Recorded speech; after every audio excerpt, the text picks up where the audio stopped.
Ready ready চলো চলো। কাকা আপনাকে প্রথমে বললাম যে এই জায়গাটা অনেক সুন্দর, আপনি বলেন না। না না, আমি জানতাম না এরকম সুন্দর জায়গা আছে, বাট এখন তো এরকম। এই তো কিনা অপোজিট সাইড যদি চিন্তা করি, সেখানে নদী, আমরা মোটামুটি একদম নদীর কিনারেই, মাঝখানে একটা গ্যাপ আছে, ওইটা পানি, এটা এরকম। এই এটা বর্ষা মৌসুমে পুরা মানে এই শিওর? জি, মানে 2 অথবা 3 মাসের জন্য চটা যায়।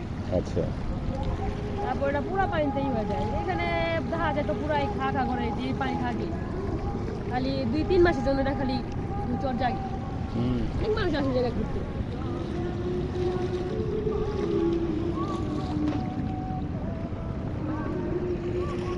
ভিউয়ারদের ভিউয়ার